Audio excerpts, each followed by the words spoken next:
donne froid dans le dos. On peut facilement croire cette histoire car elle circule beaucoup. Nathalie Doré de Québec a d'ailleurs soumis une version sur le fait de Canal. Ce serait arrivé à une jeune femme, une professionnelle, qui vivait seule dans une banlieue cossue près de la mer. Vivre seule l'embarrassait pas du tout. Elle était rarement inquiète. Après tout, elle avait un système de sécurité à toute épreuve. Bon, elle oubliait parfois de l'activer, mais elle n'avait jamais eu d'expérience négative. Alors pourquoi s'inquiéter? Un soir, donc, bien assise dans le salon, elle regarde les nouvelles de 22 heures avant d'aller se mettre au lit.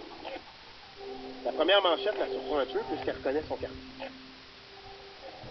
C'est là qu'elle apprend qu'un agresseur ayant commis plusieurs invasions à domicile sévit dans le secteur.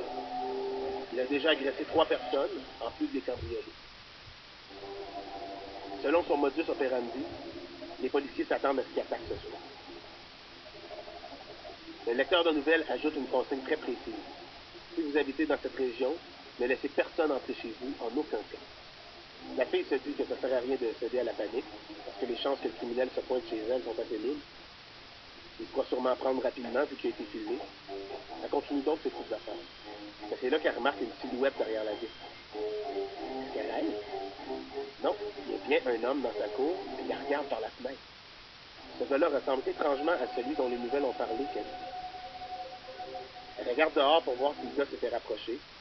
Non, il a dû fuir, voyant qu'elle avait verrouillé la porte et qu'il ne pouvait pas rentrer. Mais il s'est peut-être pas enfui. Il court peut-être en ce moment vers l'entrée. En se rendant en avant, elle ne remarque rien de suspect. Elle verrouille la porte. Elle est rassurée, le gars est parti. Mais elle doit appeler la police pour les avertir de la présence de l'agresseur dans le quartier. La réceptionniste du 911 lui conseille de rester bien enfermée dans sa chambre en attendant l'arrivée des policiers. Que s'il s'agissait bel et bien de l'homme recherché, il était très dangereux et il n'y avait pas de risque à prendre. Donc, la fille trouve ça un peu extrême, maintenant que tout est barré, mais elle décide d'écouter les recommandations. Elle en profite pour armer son système d'alarme. Elle active même le détecteur de mouvement du rez-de-chaussée. Elle pourra attendre les policiers en paix dans sa chambre.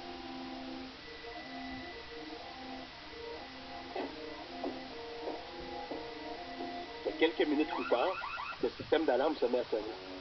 Pourtant, il n'y a eu aucun bruit d'infraction. Pour rentrer, le gars aurait été obligé de casser une vitre ou de défoncer une porte. Qu'est-ce qui se passait? Est-ce que son système faisait défaut? Même si la police arriverait sous peu, elle ne pouvait pas rester enfermée à l'étage sans savoir ce qui se passait.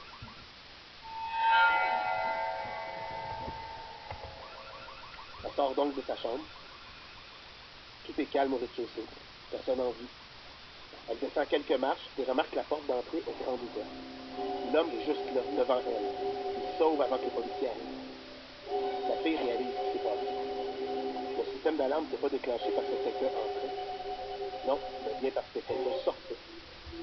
Tout le temps qu'elle se sentait en sécurité, le gars était en fait dans la maison, juste derrière elle.